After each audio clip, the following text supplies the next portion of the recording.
Equals to product product मतलब multiplication. मैंने कहा C3 कॉमा लगा के लिख सकते हैं, C3 D3 इन दोनों को हमने कहा मल्टीप्लिकेशन कर दीजिए, एंटर करा तो C3 में हमने एक डिजिट लिखी, फिर यहाँ पर हमने एक डिजिट लिखी D3 में, तो मल्टीप्लाई होकर क्या आंसर आ गया 35 आ गया। फिर उसके बाद अब एवरेज देखेंगे, हम लोगों ने लिखा इक्वल्स टू एवरेज ब्रैकेट लगाया C4 से और E4 तक क्या करा सेलेक्ट कर लिया, एंटर करा, यहाँ पर हमारे 7 लिखा, हमने 8 लिखा, यहाँ पे लिख दिया मान लीजिए 15, तो उसका यहाँ पर क्या आ रहा है एवरेज आ रहा है। जैसे कोई नंबर चेंज करेंगे वहाँ पर एवरेज चेंज हो जाएगा। फिर हमने लिखा इक्वल्स टू ABS ब्रैकेट लगाया, इसमें सिर्फ सिंगल सेल ली जाती है, लेकिन हम पहले इक्वल्स टू लिखेंगे इक्वल्स टू ABS ब्रैकेट लगाया, सिंगल सेल ली, एंटर करा। ABS का काम क्या होता है, ABS का काम होता है यहाँ पर जो भी अगर नेगेटिव वैल्यू भी है तो उसको ये क्या बना देता है पॉजिटिव बना देता है, क्या बना देता है पॉजिटिव बना देता है। फिर उसके बाद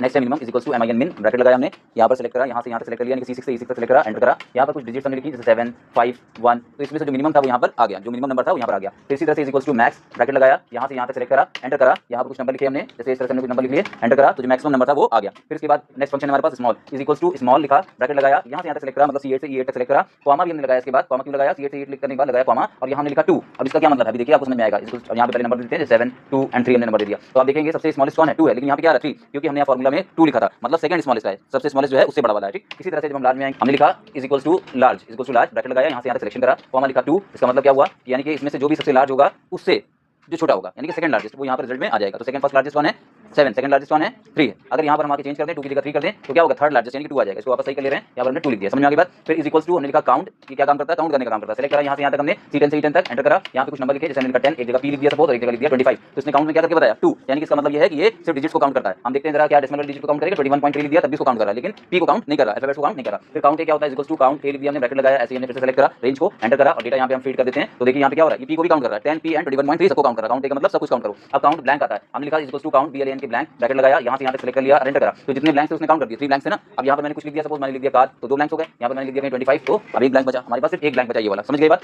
इसके बाद नेक्स्ट है वो हमारे पास काउंट इफ का equals to count if bracket range select करी और यहाँ पर कॉमा लगाया हमने, कॉमा लगा के इन्वर्टेड कॉमा में हम वो लेटर या वो शब्द या वो वर्ड लिखेंगे जो हमें काउंट कराना है। तो जैसे लाइक हमें P काउंट कराना है तो हमने ब्रैकेट में से P दे दिया, इसको क्लोज कर दिया, एंटर कर दिया। अब इस रेंज में जितने भी P होंगे चाहे वो स्मॉल हो चाहे कैपिटल हो, ठीक है, चाहे स्मॉल हो चाहे कैपिटल उनको क्या करेगा काउंट करेगा। मैंने यहाँ कार लिख दिया उसको काउंट नहीं कर रहा, मैंने 25 लिख दिया उसको काउंट नहीं कर रहा। इस तरह से कोई एब्सेंट प्रेजेंट का आपको बनाना हो तो काउंट कर सकते हैं। फिर इक्वल्स टू नेक्स्ट फंक्शन है इक्वल्स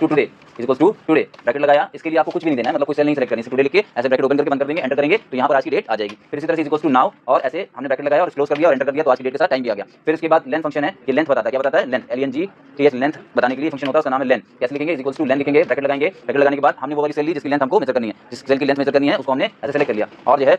हमने इसको क्लोज करा और करने के बाद एंटर करा, तो अभी यहाँ लेंथ में क्या दिखा रहा है 0, क्योंकि कुछ भी नहीं लिखा है। हमने सपोज यहाँ कंप्यूटर लिख दिया तो उसकी लेंथ कितनी दिखाने लगा यहाँ पर 8। इसी तरह से कोई आप दूसरा शब्द या दूसरा वर्ड लिखेंगे तो उसकी भी लेंथ दिखाएगा, स्पेस देंगे तो स्पेस को भी काउंट करता है। फिर नेक्स्ट फंक्शन है left equals to LEFT left bracket लगाया, सेलेक्ट करा हमने, ये क्या काम करता है लेफ्ट से कुछ कैरेक्टर्स को निकालता है, क्या करता है लेफ्ट से कुछ कैरेक्टर्स को निकालने का काम करता है। तो हमने सेलेक्ट करा कि सेल से कैरेक्टर्स निकालना है, तो हमें कितने कैरेक्टर्स चाहिए, मैंने कहा 3 कैरेक्टर्स चाहिए, कॉमा लगा के 3 लिख दिया और यहाँ पर ब्रैकेट बंद करा, एंटर करा। अब हमने यहाँ पे सपोज लिखा लैपटॉप, क्या लिख दिया लैपटॉप और एंटर करा, तो वहाँ पर क्या आ गया LEP लैप आ गया, क्योंकि 3 कैरेक्टर्स लेफ्ट से निकाल